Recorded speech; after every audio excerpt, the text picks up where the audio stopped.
வணக்கம் கேடிவி நேயர்களே. இன்று காலையில் உங்களை சந்திப்பதில் நாங்கள் மிகுந்த சந்தோஷமடைகிறோம். இன்று இந்த கேடிவியின் சார்பாக புதியதொரு நிகழ்ச்சியை நாங்கள் அறிவிக்கின்றோம். அந்த நிகழ்ச்சியின் பெயர் என்னவென்றால் நினைவில் நிற்பவை என்ற நிகழ்ச்சி. இந்த நிகழ்ச்சியில் நம்ம வயது நிறைந்த மூத்தவர்களிடம் நாம் பேட்டி கண்டு அவர்களோட வாழ்வியல் அனுபவங்களை நாம் தெரிந்து கொண்டு நம் காலங்களில் வாழ்ந்து கொண்டிருக்க அனைவருக்குமான ஒரு லெசன்ஸாக நம்ம அவர்கள் நிறைய விஷயங்களை கேட்டு தெரிந்து கொள்ள போகிறோம்.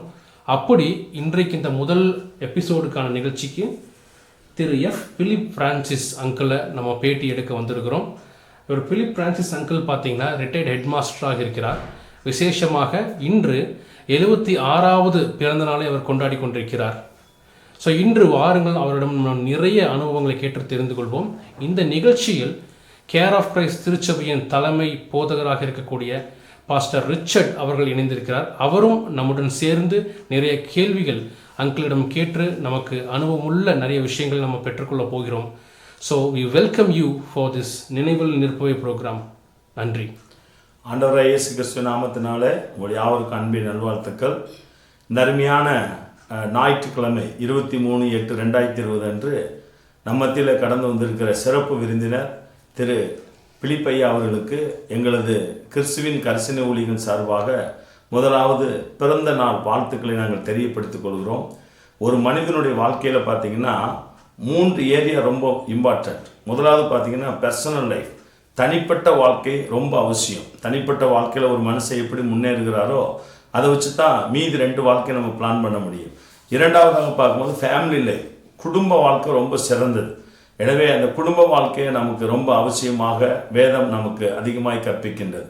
மூன்றாவதாக பார்க்கும்போது ஆவிக்குரிய வாழ்க்கை. இந்த உலகத்துக்காக வாழ்கிறது உலக வாழ்க்கை.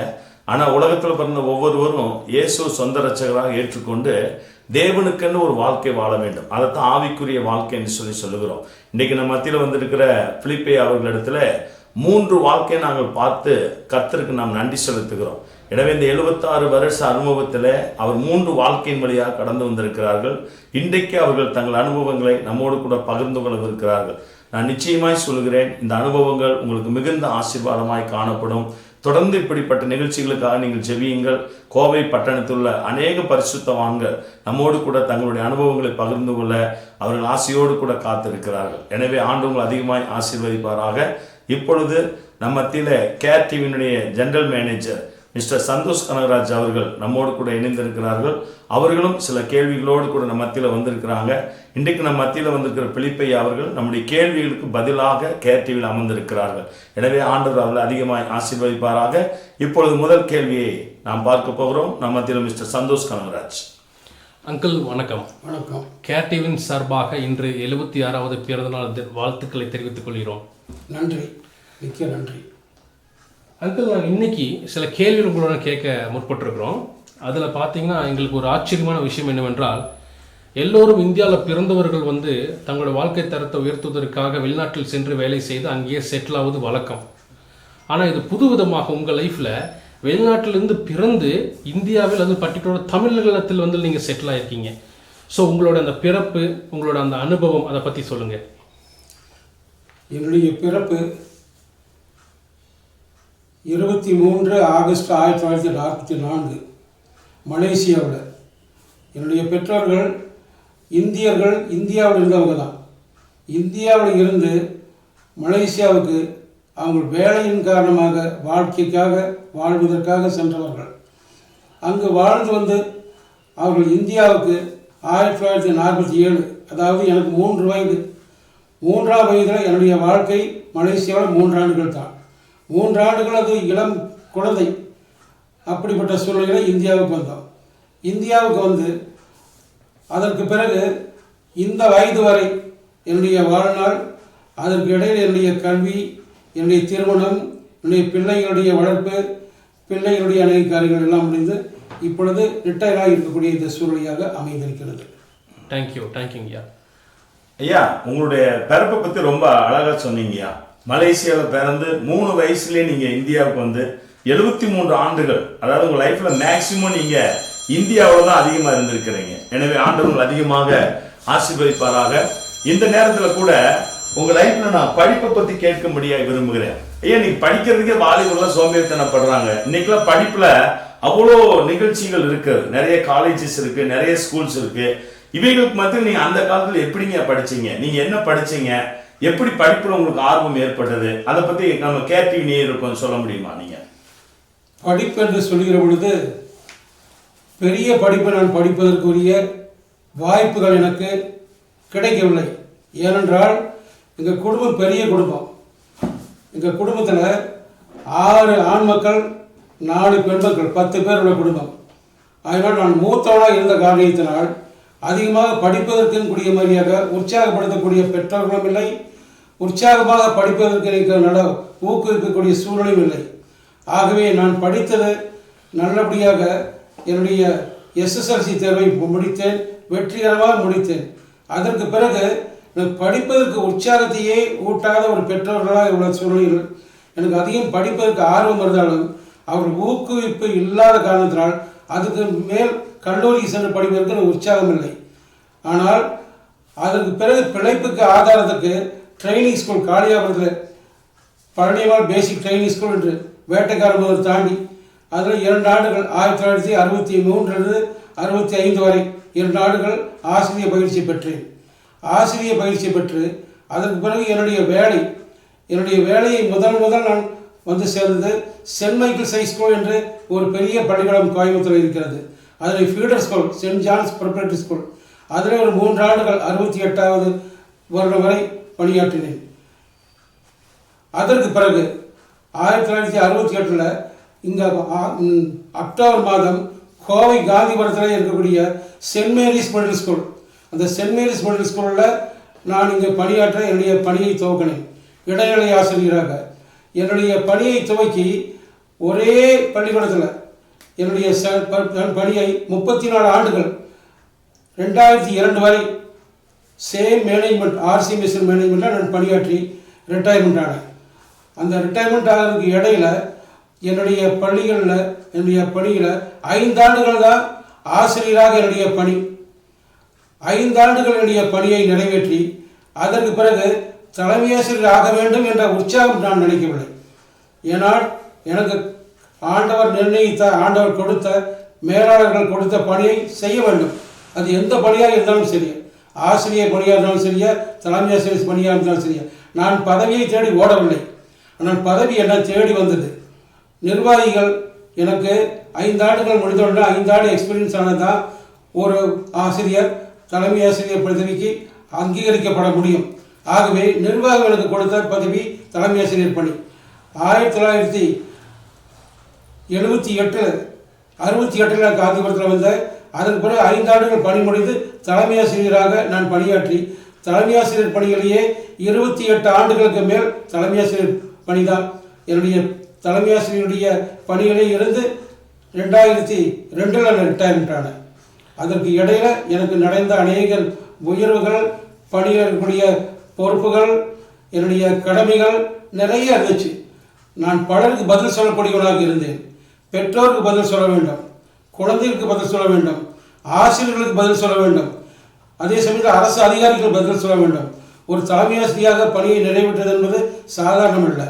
என்னுடைய பணியில் 1900 குழந்தைகளை வைத்துக்கொண்டு 52 டீச்சர்கள் நான் நிர்வாகத்தில் இருந்தார்கள். 17 ஆண் ஆசிரியர்கள், 35 பெண் ஆசிரியர்கள்.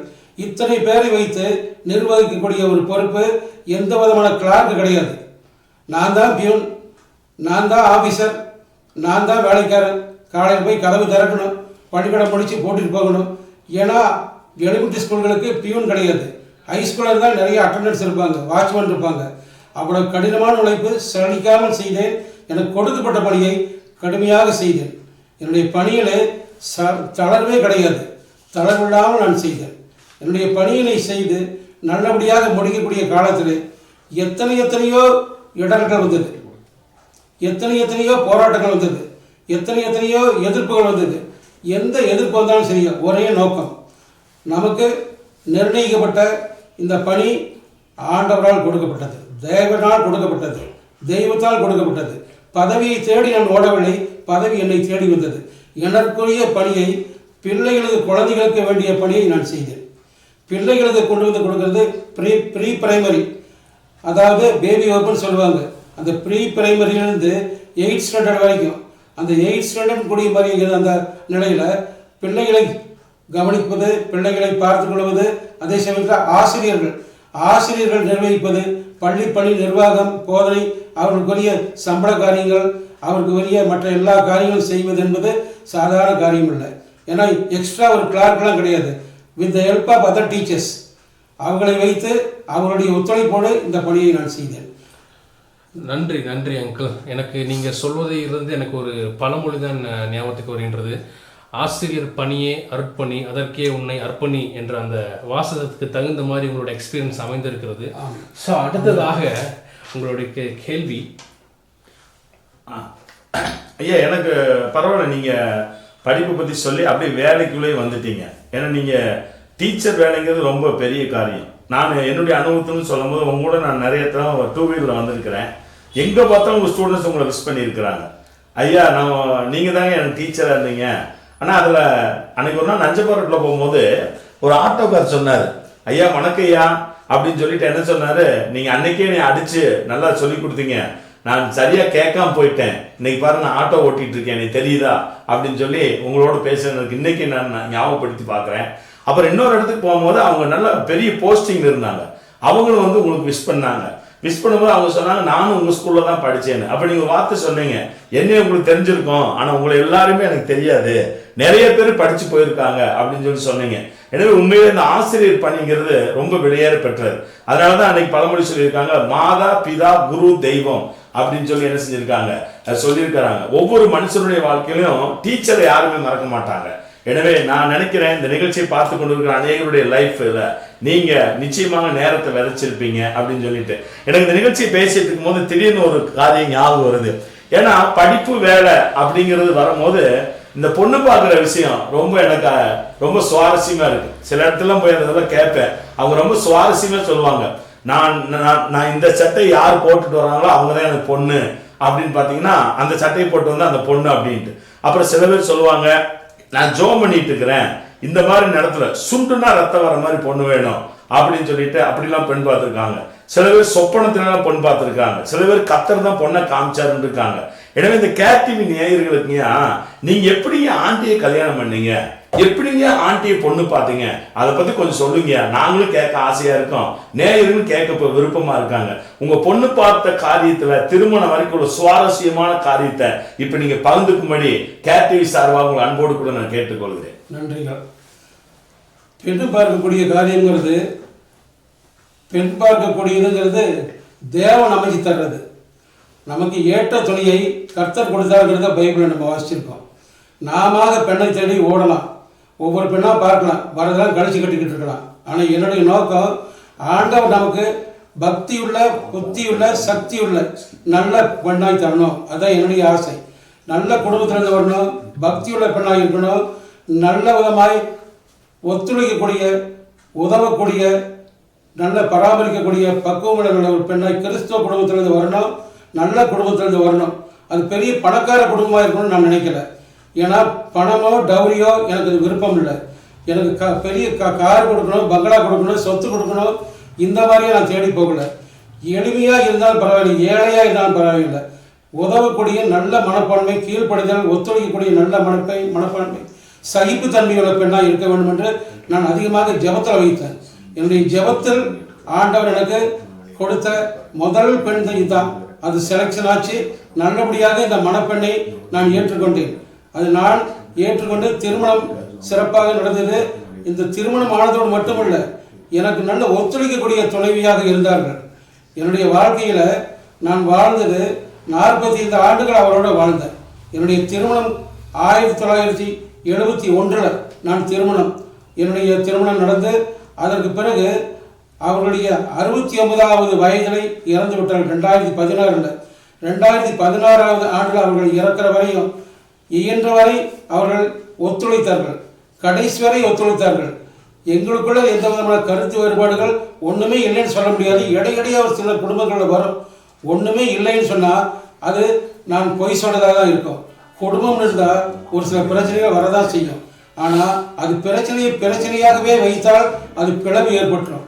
பிரச்சனையாக இல்லை, அந்தந்த சமயத்தில் பிரச்சனைகள் வந்தால் அந்த சமயத்தில் பொறுமையை கையாடிவார். ஒரு நாள் கூட என்னுடைய மனைவி கோவிச்சுக்கிட்டு அவங்க வீட்டுக்கு போயிட்டு அங்கக்கூடிய சூழ்நிலை வந்ததே இல்லை. எந்த பிரச்சனை வந்தாலும், எந்த குடும்பத்தில் கலவரம் வந்தாலும், எந்த மனசாமம் வந்தாலும் கையாளப்படக்கூடிய காரியம் பொறுமை. வார்த்தை அப்பப்போ டென்ஷன் ஆகிற மாதிரியே நான் பேச மாட்டேன். அவர்கள் ஏதாவது பேசிவிட்டாலும் நான் பொறுத்துக்குவேன். நான் ஏதாவது பேசிக்கிட்டால் அவங்கள பொறுத்துக்குவேன். 2 பேரும் அண்டர்ஸ்டாண்டிங்காக போயிடுவோம். அதே சமயத்தில் அவங்க சொல்லக்கூடிய அட்வைஸை நான் கேட்டு புரிஞ்சுக்குவேன். நான் சொல்லக்கூடிய அட்வைஸ் எதாக இருந்தாலும் கூட அவங்களும் புரிஞ்சுக்குவாங்க. எங்களுக்குள்ள கருத்து வேறுபாடுகள் இருந்தாலும் அந்த கருத்து வேறுபாடுகள் எங்களுக்குள்ளாரையே சரி செய்திருவேன். ஏன்னா மற்றவங்க கோல் சொல்லி கொடுக்கக்கூடியதெல்லாம் இருக்கும். கோல் சொல்கிறதுல அவங்களும் கேட்க மாட்டாங்க, நானும் கேட்க மாட்டேன். ஏன்னா கோல் சொல்கிறவங்க குட்டிச்சவராகட்டும் பார்த்து வேடிக்கை பார்த்து சிரிப்பாங்க. அதற்கு நான் இடம் கொடுக்கல, என் துணைவியாரும் இடம் கொடுக்கல. அவர்கள் என்னை மதித்தார்கள், நானும் அவங்கள மதித்தேன். எங்களுக்குள்ள பிளவுகள் குடிமறியாக வரக்கூடிய சூழ்நிலைகள்லாம் வந்தது. ஆனால் பிளவுகள் ஏற்படலை. ஏன்னா பிளவுகளுக்கு காரணம் நாம தான். நாம் பிளந்தால் பிளந்து போயிடும். நாம் அந்த மாதிரி பிரச்சனை இருந்தால் ஆண்டவர் பாத்திரம் வச்சுருவோம், ஜபத்தில் வச்சுருவோம், அமைதியாகிடுவோம். அதுக்கு பிறகு சமாதானமாக 2 பேரும் பேசுவோம், செழித்து சந்தோஷமாக வாழ்வோம். அதுக்கு பிறகு சேர்ந்து எந்த ஒரு தீர்மானமாக இருந்தாலும் என் மனைவியோட கருத்துக்கள் நான் கேட்டுக்குவேன். எந்த ஒரு முடிவு எடுக்கிறதா இருந்தாலும் சரியா, எந்த ஒரு காரியத்தை துவக்கிறதா இருந்தாலும் சரியா, அன்றைய கருத்தை இவட கேட்குறது, இது எதுக்கு கேட்கணும் அப்படின்னு சொல்லி நான் நினைக்க மாட்டேன். மேட்டுமையான எண்ணங்கள் நமக்கு தாழ்மையை கொடுக்கும். ஆனால் மேட்டுமையே கிடையாது. என்னுடைய கருத்துக்களை அவர்கிட்ட சொல்லுவேன், அவருடைய கருத்தையும் நான் கேட்பேன். எங்ககிட்ட ஒருத்தருக்கு பகிர்ந்து நாங்கள் கருத்துக்களை கேட்குற பொழுது எங்களுடைய காரியங்கள் செவ்வையாக முடியும். தேவன் கணவன் மனைவிக்கு குடிமறியாக கொடுத்த அந்த பந்தத்தை கடைசி வரையும் நாங்கள் மதித்தோம். ஆண்டவர் கொடுத்த அந்த இணைப்பை கனப்படுத்தக்கூடிய அளவுக்கு நாங்கள் ஆண்டவர் பாதத்தில் வைக்கிற போது கடைசி வரையும் ஒற்றுமையாக தான் இருந்தோம். அவர்கள் மரணமாகிற சமயத்திலையும் கூட கடைசி ஒரு 2-3 ஆண்டுகள் மிகவும் கஷ்டப்பட்டார்கள், ரொம்ப கஷ்டப்பட்டார்கள். அவர்கள் படுத்த படுக்கையாக அவர்களால் எழுத முடியாது, அவர்களால் பேச முடியாது, அவர்களால் நடக்க முடியாது, அவர்களால் கேட்க முடியாது. அந்த அளவுக்கு குழந்தையை போல ஆகிவிட்டார்கள். அந்த குழந்தையை போல ஆகிவிட்டாலும் கூட ஒரு கணவனுடைய கடமை என்ற முறையில் அவர்கள் துக்கமாக இருந்தால், வேதனையாக இருந்தால் விட்டுட்டு நான் போகல, கூடவே இருந்தேன். ஒரு குழந்தையை போல அவர்களுக்கு குடுப்பாட்டி விடுறது கூட நான் போகணும். அவனுக்கு ஊட்டி விடுறது நாம தான் ஊட்டி விடணும், நாம தான் தண்ணி கொடுத்து விடணும், நாம தான் சட்டை மாட்டி விடணும். அப்படி ஒரு குழந்தையை போல கடைசி வரை எங்களுடைய வாழ்க்கையில் ஆரம்பத்தில் என்ன ஒற்றுமை இருந்ததோ கடைசி வரை அதே ஒற்றுமையாக இருந்தது. ஆனாலும் தேவன் ஆசீர்வதித்தார். நல்லபடியாக அவருடைய மரணம் இருந்தது. மிகச் சிறப்பான முறையாக ஆண்டவர் எடுத்துக்கொண்டார். 2016 ஆண்டு 4 ஆண்டுகள். அந்த 4 ஆண்டுகளுக்கு பிறகு ஒவ்வொரு நாளும் கர்த்தர் எனக்கு ஆறுதல் படுத்தி திடப்படுத்தி வருகிறார். இன்று வரையும் நான் வேறொரு துணையோ வேறொரு மனிதரையோ வேறொருடைய சகாயத்தையோ நான் நாடவில்லை. கர்த்தரை நான் நாடினேன். ஆண்டவர் கொடுத்தார், ஆண்டவர் எடுத்தார், ஆண்டவர் நமக்கு வழிநடத்துகிறார், பாதையை செம்மைப்படுத்துகிறார். அவருடைய ஆலோசனையை ஒவ்வொரு நாளும் அதிகாலமே எழுதுவேன். அதிகாலையே 4 மணிக்கு 3:30 மணிக்கெல்லாம் எழுந்து ஒவ்வொரு நாளும் என்னுடைய பிரச்சனையை நேற்றைய நாள் எனக்கு கிடைத்ததுக்கெல்லாம் நன்றி சொல்லுவேன். அந்த இரவு இந்த நாள் செய்யக்கூடிய காரியத்தையெல்லாம் அவர் பார்த்து வைப்பார். வெளியே போகிற போது எந்த ஒரு காரியமாக இருந்தாலும் ஆண்டவரே இந்த காரியத்தை நான் போகிறேன், இந்த காரியத்தை போகிறது உமது பாத்திரம் வைக்கிறேன், பாதுகாப்பாய் போய் வரணும், பிரச்சனையெல்லாம் போய் வரணும், நல்லதுமாய் காண்பவர் கண்களில் தயவு கிடைக்கணும் என்று நான் போவேன். நான் ஜெபித்து போய் நல்லபடியாக அந்த காரியத்தை ஜெபத்தோடு போகிற வெற்றியோடு தான் வருவேன். இதுவரையும் இந்த 4 ஆண்டுகள் மிக சிறப்பாக நீ போஷித்து வருகிறார், பாதுகாப்பு வருகிறார். தேவதூதர்கள் என் கூடவே இருக்கிறாங்க. முன்னும் பின்னும் வடமும் இடலும் என்னோடையே கூட ஆண்டவர் இருக்கிறார். ஆண்டவருடைய துணை இல்லாமல் நம்மளால் இருக்க முடியாது. என்னுடைய அன்புகளை நேயர்களுக்கு நான் பரிமாறிக் கொள்வதில் அதிக சந்தோஷப்படுகிறேன். ஏனென்றால் வாழ்க்கையில் எத்தனையோ சொல்லிக் கொடுக்கறது இருப்பாங்க. இந்த ஆள் கூட போய் என்னை கெடுக்கிறதுக்காக சில சத்துருக்கள் வந்தால் என்னோட வந்து ஒட்டிக்கொள்ளலாம், என்னோட வந்து இருந்துக்கலாம், என்னோட வந்து இருந்து அப்படியே கூடவே வாழ்ந்துடலாம் என்று அவர்கள் வியாதியாக இருந்தபோது வீட்டிலேயே ஆள்லாம் போட்டிருந்தோம். வீட்டிலேயே ஆட்களை வைத்து பணிக்கு வைத்திருந்த போது சூழ்நிலையெல்லாம் அறிந்தவர்கள் இந்த ஆள்கிட்ட இருந்தால் கொஞ்சம் பசை இருக்குது ஒட்டிக்கலாம் அப்படிப்பட்ட சில சத்துருவானவர்கள்லாம் வந்தால் எல்லாம் வெட்டி துரத்தி விட்டேன். ஏனென்றால் அந்த சிந்தனைக்கு இடம் கொடுக்கவில்லை, அந்த சிந்தனையும் தேவனுக்கு கொடுக்கவில்லை. இதுவரையும் பலத்தோடும் உறுதியோடும் இருக்கிறேன். அது தேவ வைராக்கியம் எனக்கு இருக்கிறது. அன்றைக்கு கைப்பிடித்த அதே கை இன்றையும் தேவனை பிடித்து கொண்டேன். மனுஷியை பிடித்த மனுஷியை ஆண்டவர் கூப்பிட்டுக்கிட்டாரு. அவர் கூப்பிட்ட தேவன் அவர் எனக்கு கரம் கொடுக்கிறார். வழியும் சத்தியம் ஜீவனும் நானே என்று அவர் எனக்கு வழிகாட்டுகிறார். அவருடைய பாதை செம்மையான பாதையில் என்னை வழிநடத்துகிறார். இதுவரை அந்த விதமாகவே என்னுடைய வாழ்நாளில் சந்தோஷமாக இருக்கிறேன். எனக்கு இருந்த 2 குமாரர்கள், அந்த 2 புத்திரர்கள், ஒரு மூத்த மகன், அதுக்கு அடுத்தது ஒரு மகள். மகன் ராய் ஜோசப் பிரான்சிஸ். ஆண்டவர் கொடுத்த அந்த மகனை நான் கண்டிப்பாக தான் இருப்பேன். நீ பனிக்காலத்திலையும் கூட 1500 குழந்தைகளை வைத்து நடத்துறது சாதாரண காரியம் இல்லை. அதுவும் கோயட் 8th ஸ்டாண்டர்ட் வரைக்கும் இருக்கக்கூடியது எத்தனையோ பிரச்சனைகள் இருக்கும், எத்தனையோ விதமான சூழ்நிலைகளை அதிகம் சூப்பர்வைசன் தான் அதிகமாக இருக்கும். என்னை பார்த்தாலே பிள்ளைகள் அஞ்சுவார்கள். நான் சென்றாலே அந்த இடத்துல அமைதியாகிடும். அப்படி கடினமாக இன்றைய பிள்ளைகளை எப்படி வளர்த்தணும் அதே போல என்கிட்ட படிக்கிற பிள்ளைகளை வளர்த்தினேன். பிள்ளைகளை மணிமணியாக நான் வளர்த்தினேன். என்னுடைய வார்த்தையை கேட்டு மகன் நல்லபடியாக கோவையிலேயே படித்தார். நல்ல விதமாய் இன்ஸ்டியூட்டில் பிஎஸ்சி அப்ளைட் சயின்ஸ் படித்தார். நல்ல பிஎஸ்சி டிகிரியெல்லாம் முடித்தார். அதன் பிறகு plastic testing and conversion technology என்ற நல்ல ஒரு டெக்னாலஜி பைப்பு நல்ல விதமாய் அந்த பாலிமர் பைப்பினுடைய அந்த நிறுவனத்தில் இந்திய அளவில் ஃபர்ஸ்ட் கிளாஸ் பாஸ் பண்ணார். அந்த முறையில் பாஸ் பண்ணுறதோடு மட்டுமல்ல, தேவனுடைய அனுக்கிரகம் இருந்தது, தேவனுடைய கிருபை இருந்தது. எந்த மினிஸ்டருடைய ரெக்கமெண்ட் இல்லை, எந்த எம்எல்ஏ, எந்த பிரதமரும், எந்த ஜனாதிபதியும் யாரும் கேட்கல. ஜெர்மனியில் அட்மிஷன் கிடைத்தார்கள்.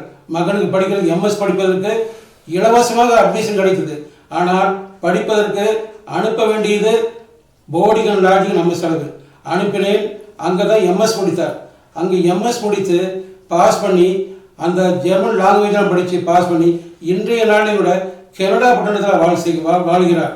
கனடா பட்டணத்திலே நல்லபடியாக நல்ல பணியை செய்து நல்ல விதமாக குடும்பத்தை நடத்தி ஆவிக்குரிய ஆசீர்வாதத்தோடு அங்கே நல்ல ஒரு துணையையும் கோவைகளை அமைத்து கொடுத்தார். எம்சிஏ முடித்த ஒரு நல்ல மகள் வினோலி ஒரு துணையாக அமைந்தார். நன்றாக வாழ்ந்து வருகிறார்கள். அவர்களுக்கு 3 குழந்தைகள். 3 பேரில் கோயம்புத்தூரில் இருக்கிற போது, இந்தியாவில் இருக்கிற போது மெரில் என்ற ஒரு மகள் பேத்தி பிறந்தாள். அந்த மகள் இப்பொழுது இந்த ஆண்டு 2020 ஆண்டு ஒரு அதிர்ஷ்டமான ஆண்டு. 95% அவருடைய பள்ளி இறுதியை கனடாவில் முடித்து இன்ஜினியரிங் அட்மிஷன் ஆகியிருக்கிறார். இன்ஜினியரிங் கல்வி கனடாவில் வெள்ளக்காரன் ஊரில் நல்ல விதமாய் அட்மிஷன் ஆகி இந்த ஆண்டு என்ட்ரன்ஸ் ஆகியிருக்கிறார். அதே போல் சென்னையில் என்னுடைய மகளும் இங்கே அவளையும் கிராஜுவேட்டாக தான் முடித்தார். பிஎஸ்சி எல்லாம் முடித்து சயின்ஸ் குரூப்லாம் முடித்து நல்லபடியாக அவள் நல்ல படித்து முடித்ததோடு மட்டுமில்லை, திருமணமும் நடக்கும். ஆவிக்குரிய நல்ல ஒரு மணமகளுக்கு திருமணம் செய்து வைத்து அந்த மகளுக்கு ஒரு பேர குழந்தைகள் 2 பேர். ஒரு பேரன் ஆபேல்வின் என்று அவனுடைய பெயர். இன்ஜினியரிங் இந்த ஆண்டு முடித்து first class with distinction pass பண்ணி இந்த ஆண்டு எஸ்ஆர்எம் கல்லூரி, சென்னையில் ஃபேமஸான கல்லூரி தான், அதை முடித்து இந்த ஆண்டு முடித்திருக்கிறார்.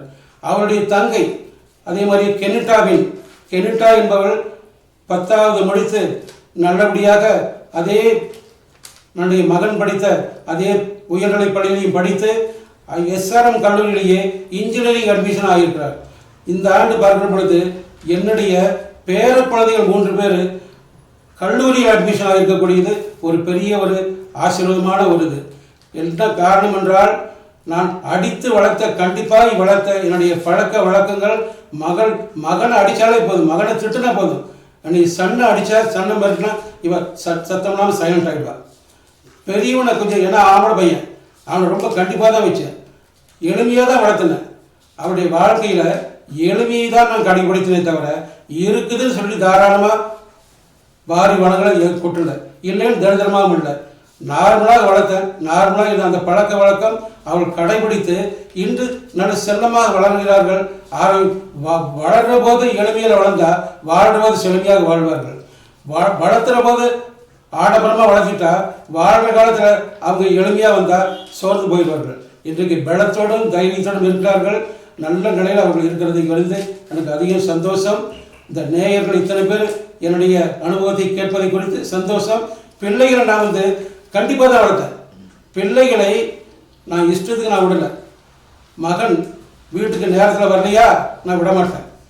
ஏன்னா எடுக்க வேண்டிய இடத்துல சாட்டவார் எடுக்க வேண்டிய பரம்பு எடுக்க வேண்டிய இடத்துல எடுக்கணும்.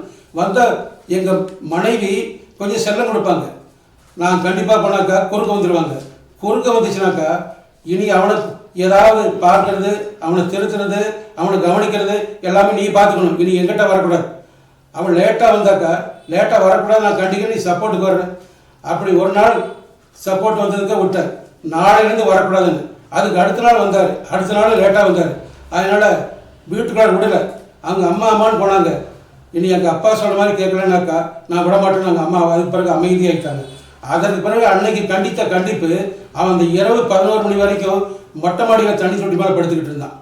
மனசு கேட்காம வெளியே விட்டுட்டு போய் நைட் 11-12 மணிக்கு போய் எழுப்பி வீட்டுக்குள்ளார கொண்டு வந்து அன்னைக்கு நான் மிரட்டல் அடித்தாடி இன்ன வரைக்கும் அவன் கனடா பட்டணத்தில் அருமையாக தன்னுடைய மகளெல்லாம் வளர்த்தி வரலாம். நான் சிறப்பாக இருக்கிறான்.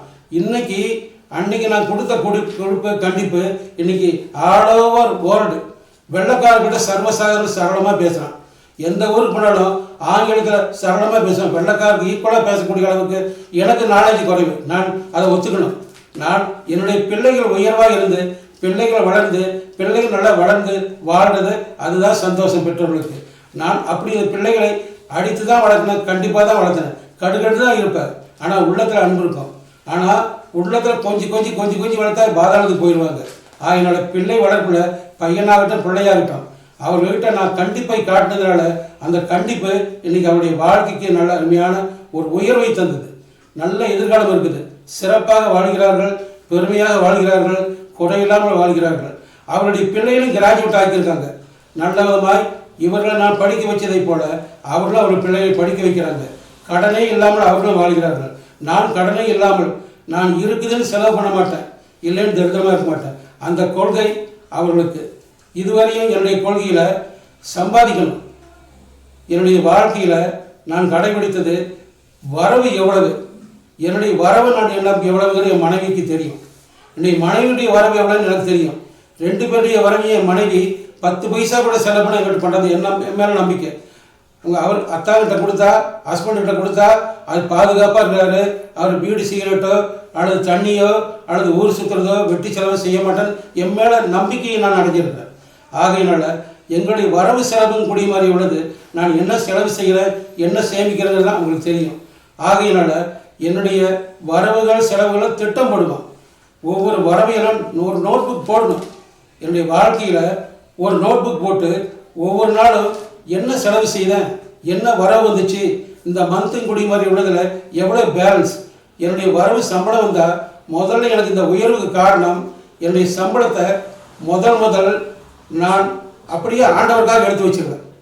அந்த பணத்தில் ஆண்டவருக்காக முதல்ல அந்த பணத்தை சம்பளத்தை கொடுத்த ஆண்டவருக்கு நன்றி சொல்லி ஸ்தோத்திரம் பண்ணி என்னுடைய பணத்தை ஒரு பகுதியை ஆண்டவருக்குன்னு முதல்ல எடுத்து வச்சிருவேன். என்னுடைய சம்பளத்தை ஆண்டவருக்குன்னு முதல்ல எடுத்து வச்சு அந்த பணத்தை அப்படியே நான் ஒரு ஒரு பர்ஸில் தனியாக வச்சு அந்த பணம் இது ஆண்டவருக்கு, அந்த பணத்தை சம்பளம் வாங்கின உடனே எடுத்து வச்சிருவேன். சம்பளம் வாங்கின உடனே எடுத்து வச்சு அந்த சம்பளத்தையும் கொடி மாதிரியாக உள்ளதில்லை, அது முதல்ல ஆண்டவருக்கு கொடுக்கணும். செலவெல்லாம் செய்தது பிறகு பாலுக்கு கொடுத்தாச்சு, வாடகை கொடுத்தாச்சு, வரி கட்டியாச்சு, மீதி செலவெல்லாம் செய்தாச்சு, எல்லாத்தையும் கொடுத்தாச்சு அப்படின்னு சொல்லி எல்லாம் செய்த பிறகு மிச்ச மீதி இருக்கிற ஆண்டவர்கள் கூட எச்சல் கொடுக்குற மாதிரியா கொடுக்கல. முதல் எச்சல் படாமல் முதல்ல ஆண்டவருக்கு எடுத்து வச்சேன்.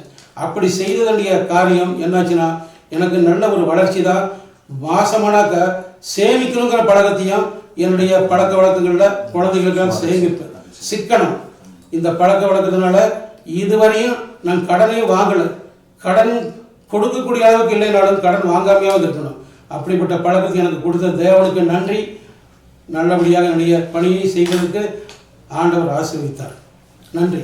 அருமை அருமை அங்கிள். நீங்கள் அந்த மேரேஜ் லைஃப்பை பற்றி சொல்லும் பொழுது உங்கள் குழந்தைகள் இப்படி இருக்கிறது பார்த்தீங்கன்னா ஆச்சரியப்படுறதுக்கு இல்லை. ஏன்னா நீங்கள் கணவன் மனைவியாக அவர்களுக்கு முன்பாக நீங்கள் நடந்து கொண்ட விதம், அந்த அட்ஜஸ்ட் பண்ண விதம், நீங்கள் 2 பேரையும் நீங்கள் தாங்கி கொண்ட விதம் பார்த்தீங்கன்னா அதிலிருந்தே உங்கள் குழந்தைகள் வந்து நிறைய நாலேஜ் வளர்த்திருப்பார்கள் என்று நாங்கள் உங்களோட பேட்டியின் போது நாங்கள் தெரிந்து கொள்கிறோம். ஆமாம் ஆமாம் ஆமாம். இப்போ இந்த நேரத்தில் உங்களோட மேரேஜ் அனுபவம் 45 வருடங்கள் நீங்கள் மேரேஜ் லைஃப்பில் வாழ்ந்திருக்கீங்க.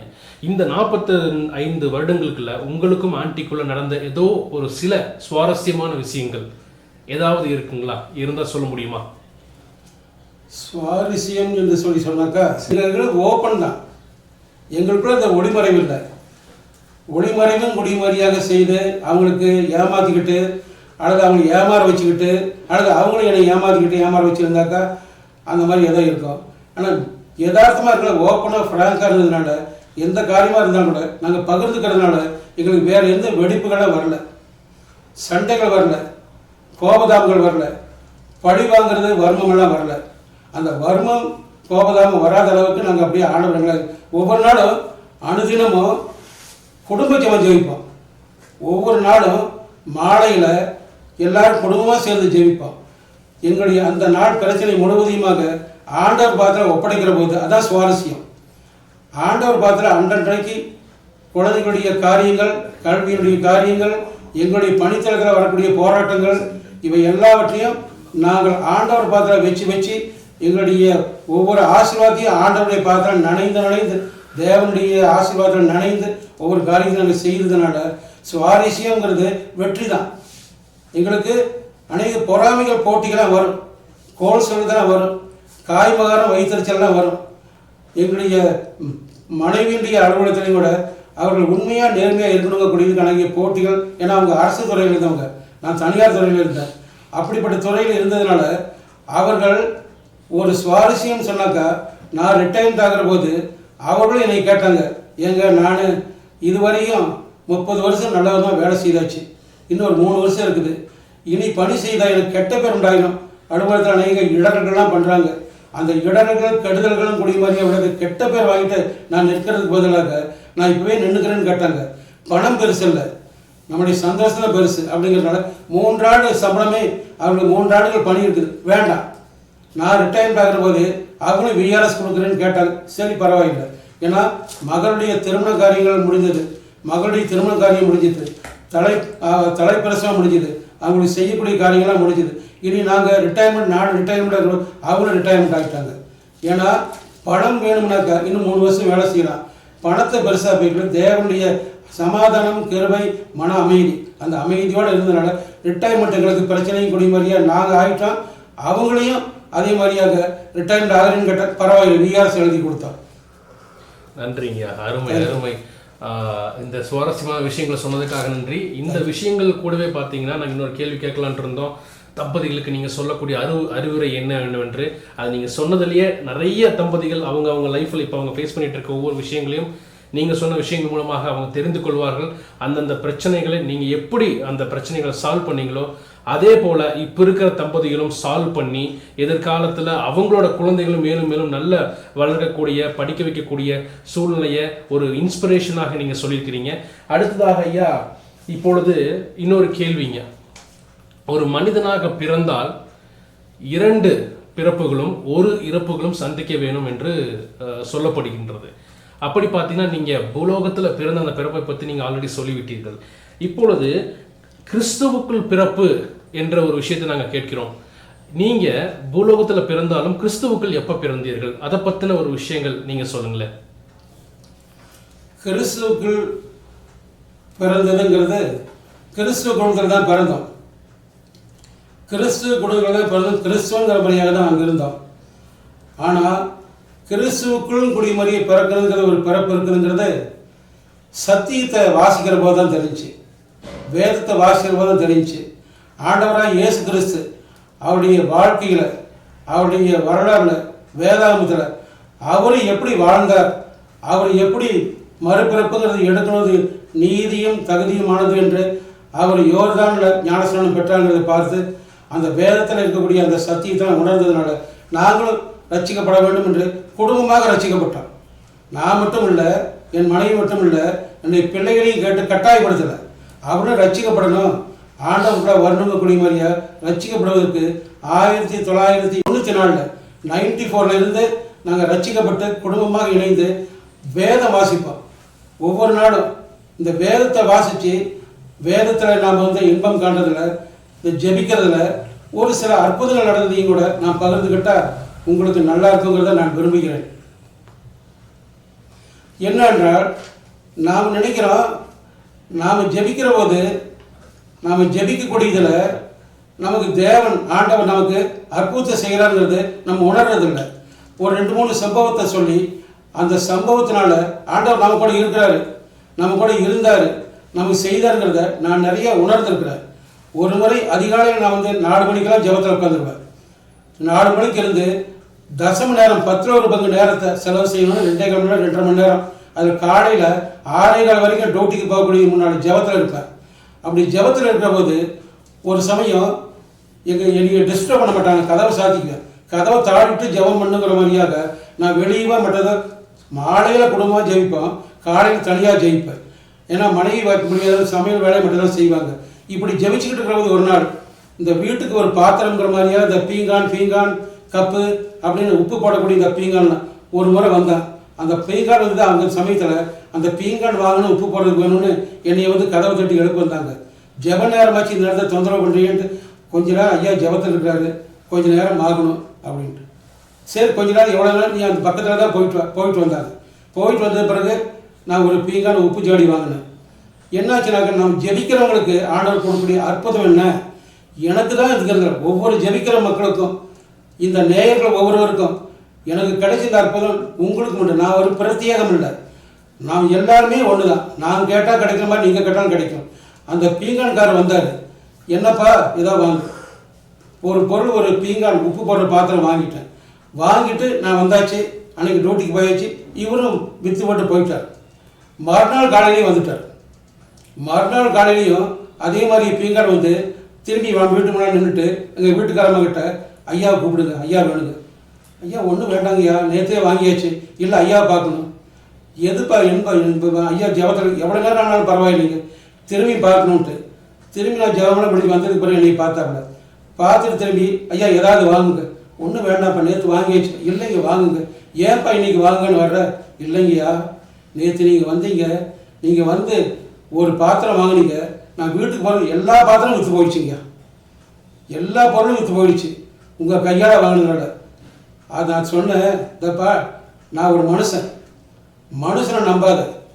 நான் ஜெபத்திலேருந்து வந்தேன், ஜெபிச்சு நான் வந்தபோது ஜெபத்திலேருந்து வந்த உடனே நான் வாங்கினேன். நான் வந்து வாங்கினதுன்னு கூடிய மாதிரி உள்ளது, நான் வாங்கினதுனால உனக்கு ஆகலை. என்னை வணங்கின ஆண்டவர் உனக்கு அதை விற்பனையை செய்தார். ஒவ்வொரு நாளும் இதே மாதிரியாக என்கிட்ட வந்து வாங்கணும்னு என்னை மனுஷனை தேடி வராது. நான் ஜெபிக்கக்கூடிய அந்த ஜெபத்தை ஆண்டவரை நீயும் கடைப்பிடின்னு அவரை வீட்டுக்குள்ளார கூட்டிகிட்டு வந்து அவரை ஜெபித்து இந்த மாதிரி தினம் நீ அதே மாதிரி ஆண்டவரை ஜெபித்து உன்னுடைய வியாபாரத்தை தொடங்கு, நீ ஆசீர்வாதம் இருப்பார். என்னை நாடி டெல்லியும் வராது. அவர் உடனே அதற்கு பிறகு வாழ்க்கையில் நல்ல விதமாக ஆயிருக்கும் போல் இருக்குது. அதுக்கு பிறகு வரல. இது ஒரு சம்பவம். இனி ஒரு சம்பவத்தை சொல்லலான்னு விரும்புகிறேன். என்னுடைய மருமகள் சென்னையில், மகள் சென்னையிலேருந்து வந்திருக்கிறாங்க. சென்னையிலேருந்து லீவில் சம்மரில் வீட்டுக்கு வந்துட்டு சென்னையிலேருந்து அவர் ஒரு வாரம் 10 நாள் இருந்துட்டு போனான்னு வந்தவங்க திடீர்னு என்னாச்சுனாக்கா மாப்பிள்ளை வந்து 2 நாளையே உடனடியே சென்னைக்கு புறப்பட்டு வாங்கினாங்க.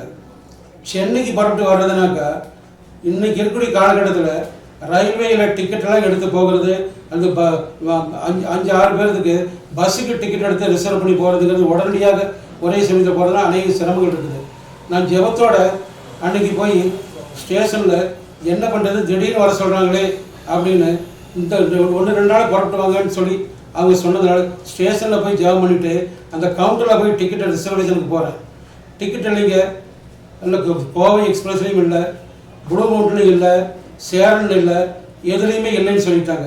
எதுலேயுமே இல்லைன்னா எந்த ட்ரெயினாலையும் கொடுங்க, எந்த இதனால் வியாழக்கிழமை தான் இருக்குது. வியாழக்கிழமைக்கு அஸ்ஸாம் எக்ஸ்பிரஸ் இருக்குது. அஸ்ஸாம் போகக்கூடிய அந்த ட்ரெயின் சென்னை வழியாக போகக்கூடியது. நீங்கள் அந்த எக்ஸ்பிரஸில் நீங்கள் போகிறீங்களா, உங்களுக்கு டிக்கெட் இருக்குது, ஆனால் பெர்த்து தான் இருக்குது டே டைமில். பரவாயில்லைங்க, நான் டிக்கெட்டே கிடைக்காதுன்னு நினச்சிட்டு போவேன், தூங்கிட்டே போனேன். எனக்கு 6 டிக்கெட்டு ஒரே கம்பார்ட்மெண்ட்டில் ஒரே இதில் வரிசையாக 26, 27, 28, 29, 30, 30 ஒரே இதில் 6 டிக்கெட்டும் கிடைக்க செய்து 6 பேரும் பிரயாணம் செய்துட்டு போனோம். இதை போல் ஆண்டவர் மேலே நம்பிக்கை வச்சு ஜெபத்தோடு இருந்து நம்ம ஒரு காரியத்தை செய்கிற போது அத்தனை டிக்கெட்டும் கிடைக்கும். மத்திய அரசில் சென்ட்ரல் கவர்மெண்ட்டில் நமக்கு கிடைக்குமானா கிடைக்கும். இந்த காரியம் மட்டும் எந்த காரியமும் கிடைக்கும். இது எதுலேருந்து கிடைக்குதுனாக்கா ஆண்டவர் பாதத்தில் வைக்கக்கூடிய அந்த நம்பிக்கையிலையும் பக்திகளையும் ஜெபத்திலையும் கிடைக்கக்கூடியதாக நான் ஆசீர்வதிக்கப்பட்டேன். என்னுடைய லைஃப்பில் நிறைய அற்புதங்கள் நடந்திருக்குது. நிறையா சொல்லிக்கிட்டு இருந்தால் நேரம் போதாது, எத்தனையோ சொல்லிக்கிட்டு இருக்கலாம். அதனால் நடந்த அற்புதத்தில் ஒரு 2 காரியத்தை மட்டும் பகிர்ந்துக்கிட்டேன்.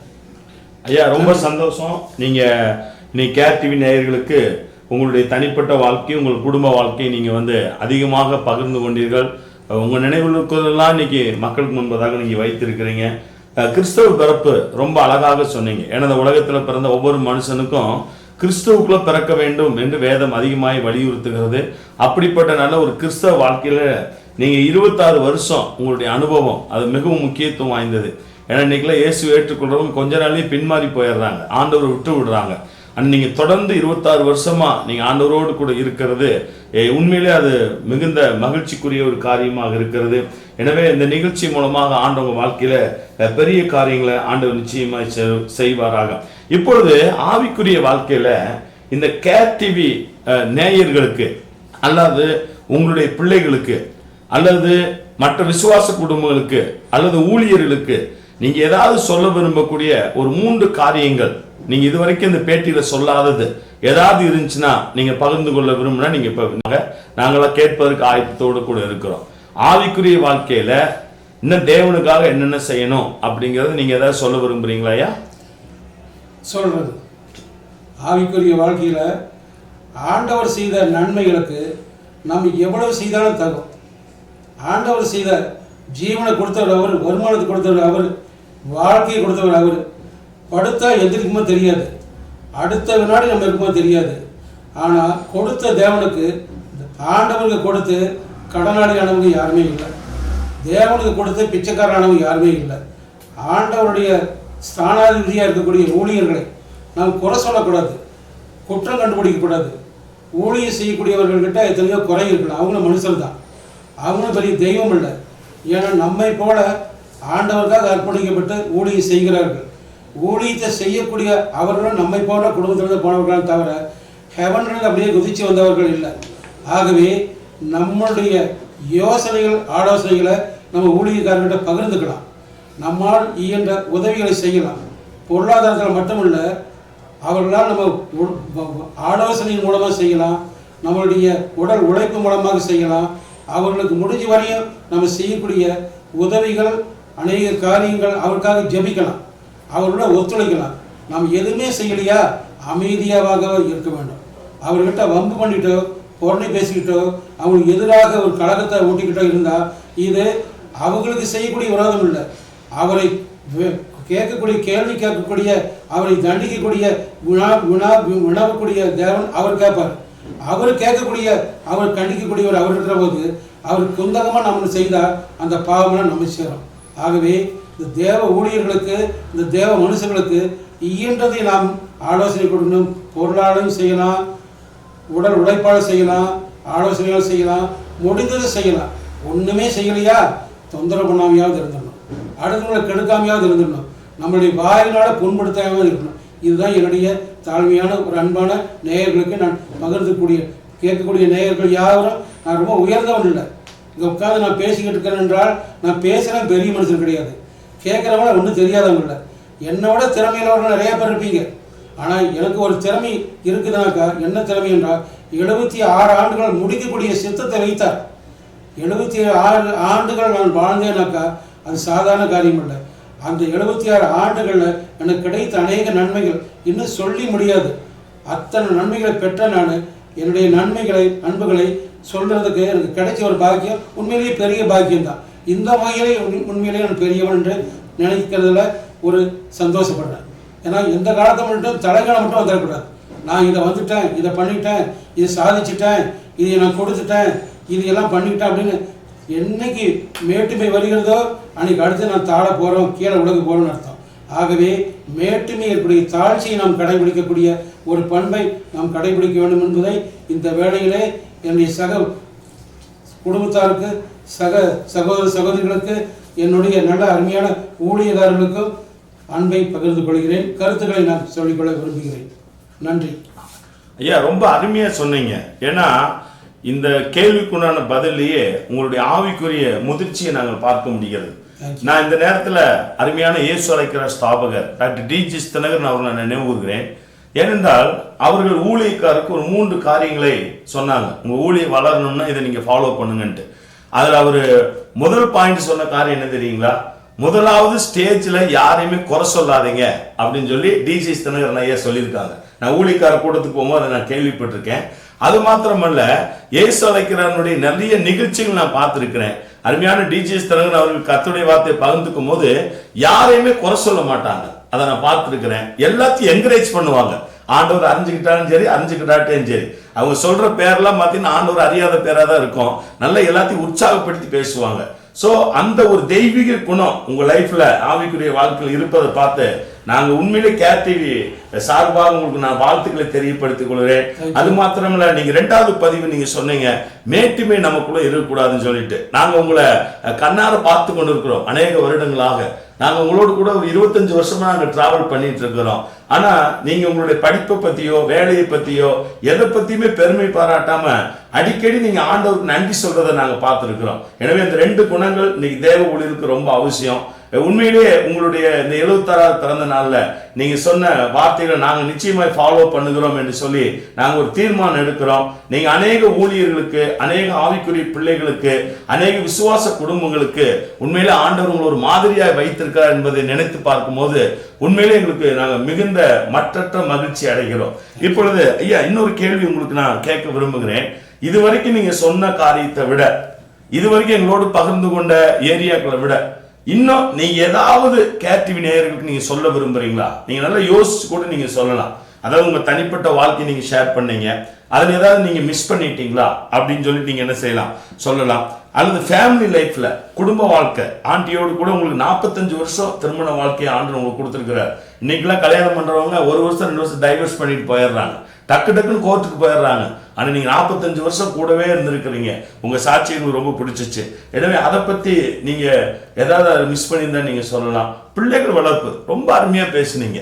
ஏன்னா பெரும்ப கையாடாதவன் தன் மகனை பகைக்கிறான்னு சொல்லி பைபிள் சொல்லுது. ரொம்ப அருமையாக நீங்க சொன்னீங்க. இன்னும் ஏதாவது நீங்க மிஸ் பண்ணி இருந்தீங்கன்னா உங்க குடும்ப வாழ்க்கையை பத்தி சொல்லலாம். அதே மாதிரி ஆவிக்குரிய வாழ்க்கையில கூட நீங்க நிறைய பேர் இயேசுவை ஃபாலோ பண்றது இல்லை.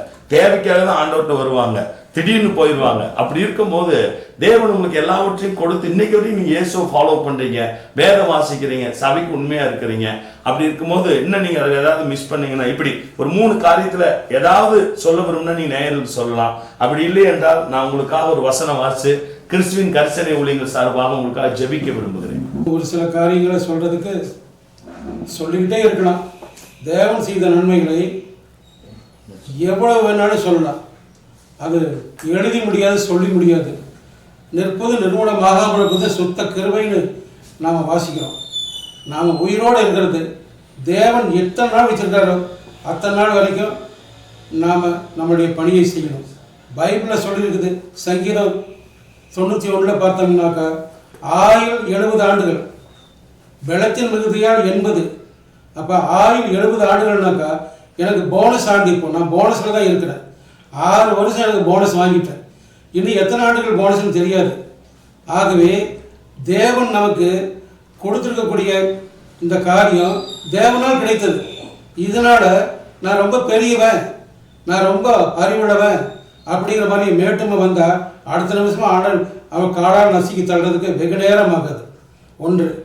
2வது, நம்மளால் பிறருக்கு இயன்றதை நம்ம சொல்லணும். முடிஞ்சால் பொருளாதாரமாக கொடுக்கலாம், அல்லது வார்த்தையால் சொல்லலாம். சில தவறுகள் குறைகளை கண்டால் அந்த குறைகள் தவறுகளை சுட்டி காட்டுறதுக்கு நமக்கு கடமை இருக்குது. சில சமயத்தில் தப்பு செஞ்சுட்டாங்கனாக்கா நமக்கு என்னன்னு போகக்கூடாது. உண்மையில அவங்ககிட்ட அன்பா, சிஸ்டர் இந்த காரியத்தில் நீங்கள் கொஞ்சம் தெரிஞ்சுக்கிட்டா நல்லாயிருக்கும், உங்களுடைய லைஃப்பில் கொஞ்சம் மாற்றம் ஏற்படும் அப்படின்னு சொன்னால் அவங்க தெரிஞ்சுக்குவாங்க. அப்படி சொல்கிறதுக்கு. அதே மாதிரி ஊழியக்காரையும் கூட சில சமயத்தில் அன்போட சில சமயத்தில் ஏற்றுக்க மாட்டாங்க. அவங்களுக்கு போய் நம்ம சொல்ல வேண்டிய காரியங்கள் இருந்தால் கூட சில சமயத்தில் நீ எனக்கு சொல்ல வேண்டிய அவசியம் இல்லைம்பாங்க. அதுக்காக நான் இன்னொன்று செய்வேன். ஆண்டவர் பாத்திரம் வச்சிருவேன். ஆண்டவனே, தேவனே, சாமி, இந்த ஊழியக்காரர் இப்படி இருக்கிறாரு, மேட்டிவே இருக்கிறாரு, பேசுகிற வார்த்தைகள் எப்படி இருக்குது, செய்யக்கூடிய சம்பவங்கள் எப்படி இருக்குது, நாங்களாம் சொன்னால் கேட்க மாட்டார். நீங்கள் சொல்லுங்க ஆண்டவரே, இந்த குறை ஆண்டவர்கிட்ட சொல்லலாம். அப்போ ஊழியக்காரன் திருந்துவார். அவர்கிட்ட நம்ம புண்படுத்தவும் வேண்டியதில்லை. அவரும் புண்பட மாட்டார், நாமளும் புண்பட மாட்டோம். ஆண்டவருக்கு நன்றி. ஓகே, அருமையான கேடிவி நேயர்களே, இந்த நாளில் அருமையான பிலிப்பங்கள் அவர்கள் நம்ம மத்தியில் அருமையான சாட்சிகளை பகிர்ந்து கொண்டார்கள். நாங்கள் நிறைய அருமையான கேடிவினுடைய general manager mister Santhosh Kanagaraj அவர்களும் நானும் இணைந்து நிறைய கேள்விகளை சராமரியை கேட்டோம். ஆனால் அவங்க வாழ்க்கையிலிருந்து அழகாக பக்குவமாக இந்த நிகழ்ச்சியில் அவங்க பதில்களை சொல்லியிருக்கிறாங்க. எனவே இந்த 76வது பிறந்த நாளிலே அருமையான அங்கிளை தேவன் ஆசீர்வதிக்கும்படியாக நான் ஒரு வசனத்தை அவர்களுக்காக வாசிக்கும்படி விரும்புகிறேன். சங்கீதம் 71 பார்த்தீங்கன்னா 17-18 இப்படி சொல்லுகிறது. இது ஒரு தாவீதுடைய லைஃப் எடுத்தீங்கன்னா கடைசி வரைக்கும் விருத்தாப்பியன் ஆகிற வரைக்கும் உயிரோடு கூட இருந்தாருன்னு சொல்லி பைபிள்ல சொல்லுகிறது. தாவீதை பத்தி அநேக காரியங்கள் சொல்லலாம்.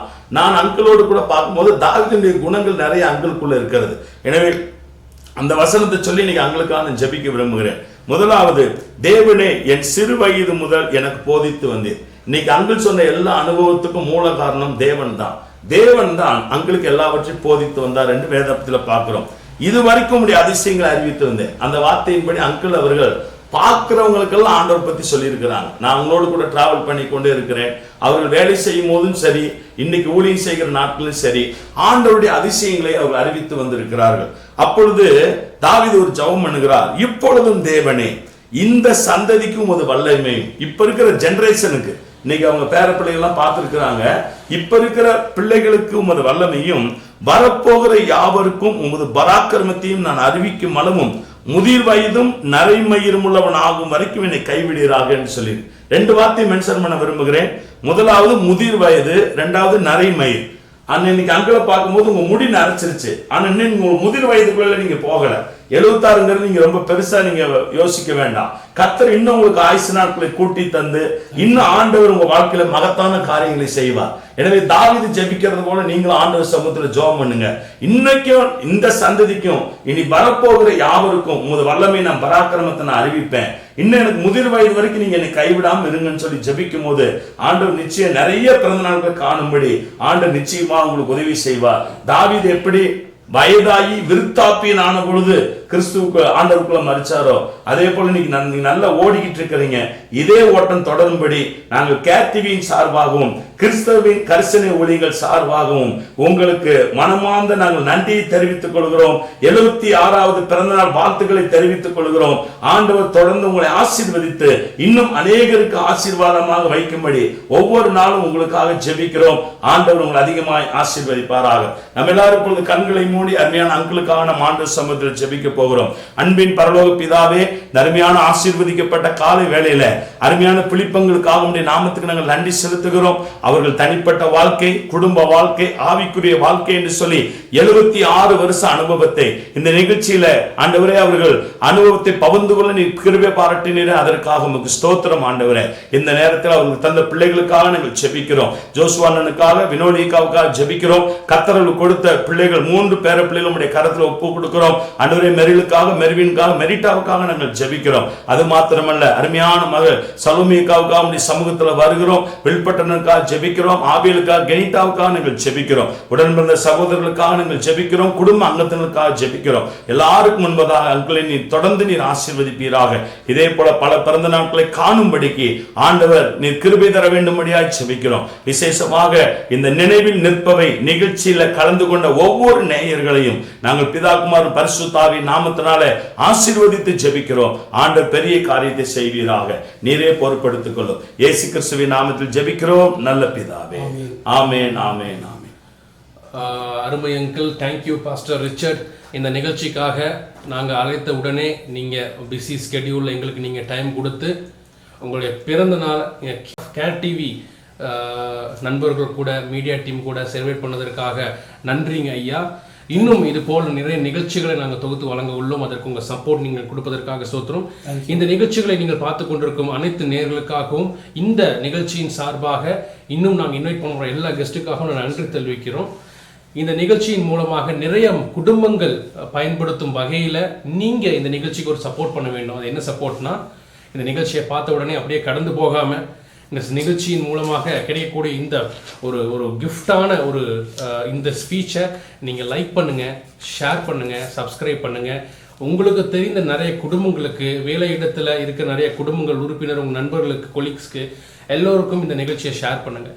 இந்த நிகழ்ச்சி நிறைய குடும்பங்களுக்கு இது இன்ஸ்பிரேஷனாக இருக்க போகின்றது. ஸோ அதுக்கு நாங்கள் ஆண்டவரிடம் ஜெபித்துக் கொள்கிறோம். இந்த நிகழ்ச்சியை கண்டுகளித்த அனைவருக்கும் நன்றிகளை தெரிவித்துக் கொள்கிறோம். நன்றி, வணக்கம். தேங்க்யூ.